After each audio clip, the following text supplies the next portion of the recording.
Assalamualaikum warahmatullahi wabarakatuh. Perkenalkan, kami dari kelompok 5 akan menjelaskan tentang penataan arsip. Kelompok kami terdiri dari saya sendiri, Umar Faruq Musyafa, Ari Nur Fajri, dan Zaki Ramdhani. Baik, langsung ke penjelasannya. Kata arsip berasal dari bahasa Belanda, arsif.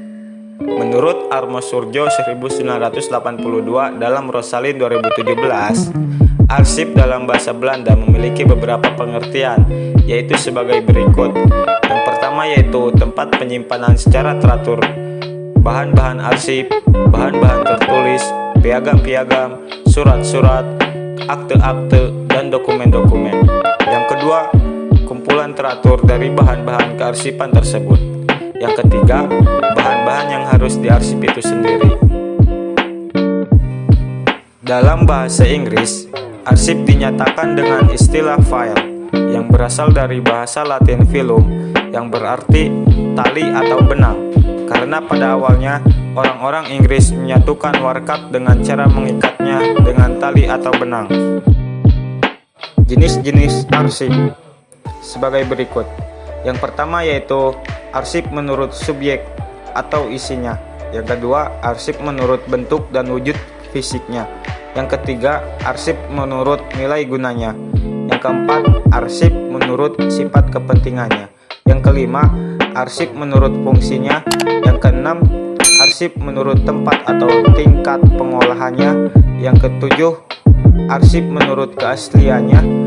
Dan yang terakhir yaitu kedelapan, arsip menurut kekuatan hukum. Sistem penataan arsip meliputi 1. Metode kearsipan mendatar, di mana dokumen-dokumen yang satu ditaruh di atas, sedangkan yang lain dalam laci dan sebagainya.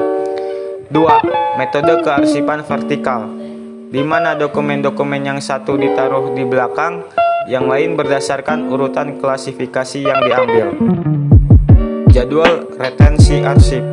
Jadwal retensi arsip adalah suatu daftar yang memuat kebijaksanaan seberapa jauh sekelompok arsip dapat disimpan atau dimusnahkan. Pemeliharaan dan pengamanan arsip meliputi 1. Menyimpan di box. 2. Membersihkan ruangan. 3. Melakukan fumigasi setiap 2 bulan.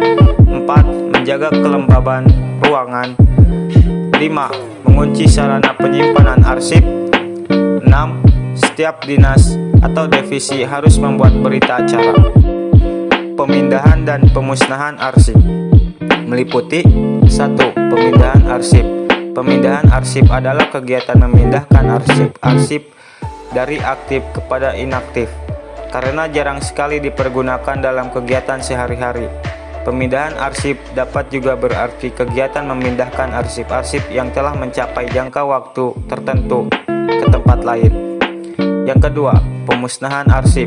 Pemusnahan arsip adalah tindakan atau kegiatan menghancurkan secara fisik arsip yang sudah berakhir fungsinya serta tidak memiliki nilai guna. Penghancuran tersebut harus dilakukan secara total, yaitu dengan cara dibakar habis, dicacah, atau dengan cara yang lain sehingga tidak dapat lagi dikenal baik isi maupun bentuknya. Yang ketiga, prosedur pemusnahan arsip di unit kerja. Yang keempat, jatuh tempo retensi kurang lebih 2 tahun. Yang kelima, pembuatan daftar arsip usul musnah lalu diusulkan ke pimpinan unit pengolah. Yang keenam, setelah itu pemimpin melakukan pengecekan daftar usul musnah melalui pedoman jadwal retensi arsip. Yang ketujuh, jika tidak disetujui karena arsip tersebut masih memiliki nilai guna, maka arsip kembali disimpan dalam waktu yang telah ditentukan. 8. Jika disetujui, maka pelaksanaan dan pemusnahan arsip mendapatkan tanda tangan Bapak atau berita acara pemusnahan arsip dan DAUS atau daftar arsip usul musnah. Rangkap. 2. Lembar pertama ditunjukkan untuk pimpinan unit pengolah, lembar kedua untuk unit pelaksana, dan yang terakhir 9 yaitu Pemusnahan harus disaksikan oleh pemilik arsip. Teknis penyusutan atau pemusnahan. 1. Dicacah. Pemusnahan arsip dengan cara pencacahan dapat dilakukan secara bertahap dan rutin. 2. Dibakar. Pemusnahan arsip dengan cara pembakaran ini cukup mudah, tetapi memakan waktu cukup lama. 3. Daur ulang. Biasanya pada daur ulang ini dilimpahkan ke pihak ketiga atau perusahaan pembuat kertas dan telah terjalin kerjasama sebelumnya.